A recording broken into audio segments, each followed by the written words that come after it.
Before we start the video, just a quick reminder that I do have a Discord server, so if you haven't yet, please join it. We can chat there, and also it's a good way for me to communicate with you in case something bad happens to the channel. If you're interested, the link to it is in the description.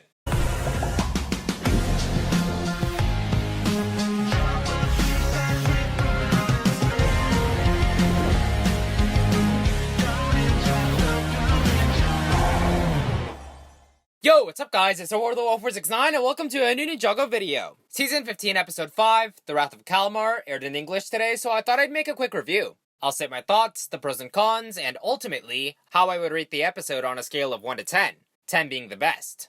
Got it? Cool, let's get started. Also, spoilers. Duh. Wow, Seabound is kicking butt so far. First, I loved the direct callbacks to Season 14. Seems like the Uncharted Island and the Keepers will play a big role in some future episodes. I won't spoil the leaked episode descriptions, don't worry. Second, I got a small giggle when Maya was acting polite around Kalmaar. Then Nia was all like, "Mom, he's evil!" Oh my lord. Third, Kalmaar continues to be intimidating, and that is something that all Ninjago villains should be doing in my opinion. So props to the Ninjago producers for making him like this. Here's something I wanted to point out. Benthamar looked nothing like I expected. I had the idea that he was from Kalmaar's species, but I guess the producers took the adoptive brother trait another step ahead. I wonder what species he is from though, because I doubt that he comes from a descendancy related to Kalmaar or the Marigards. I do have to admit something. Trimar looks pretty cool. Speaking of which, the father and son relationship between Kalmaar and Trimar reminds me a lot of those seen in Chima. For those of you who have seen that show, then you know what I'm talking about. Even though Kalmaar is evil, in my opinion, King Trimar gave me vibes towards King Legravis of the Lion Tribe. Even the mouth movements in their species instantly point to Chima, in my opinion. And I have heard a couple people mention that the Merlupian's design would have fit very well for a sea tribe in Chima.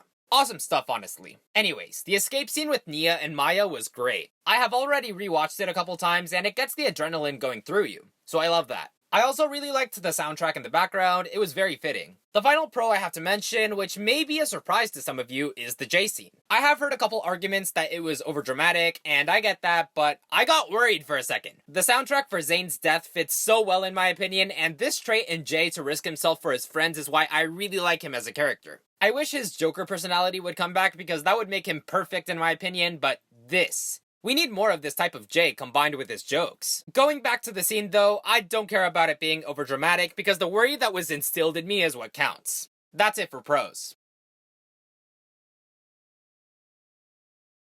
This episode was great, but like some others, I do have some things to pick at. First, I don't know about you, but the discussion between Nia, Maya, and Kalmaar at the beginning of the episode was slightly cringy. It started well, but once Nia was like, "What keepers? What amulet?" and then Kalmaar demanded where the Uncharted Island was, it felt unnatural in terms of conversation. I get it. This is a cartoon and it should feel more animated. Not visually, I mean in terms of the character's speech. But I would have fixed that personally. The second con is Gripe, the Marnie with the gold details. He is not bad as a character, but he did have a couple instances of annoying dialogue. This was all in the escape scene. First, he cried, "Stop them!" as Nia and Maya ran away. Then, when Nia and Maya got into the Hydromex, he shouted, "Blast them!" Dude, you need better vocabulary. What's next? Smell them! I won't be surprised if he becomes a meme character in the community. The final con for me had to do with Maya because she frequently described her experience as the previous Master of Water. Look, I get it. She wanted to guide Nia, but she didn't really need to talk about herself that much. That was annoying in my opinion, but apart from that, that's it for cons. Let's go on to the final verdict.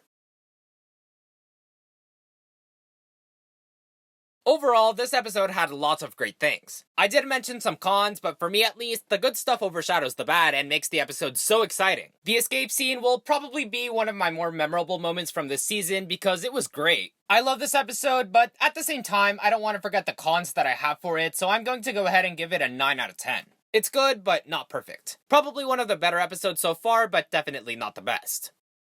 That's all I have to say. What are your thoughts on Season 15, Episode 5? Please let me know in the comments. Stay tuned for my Episode 6 review releasing later today. Thank you so much for watching everyone, and I'll see you in the next video.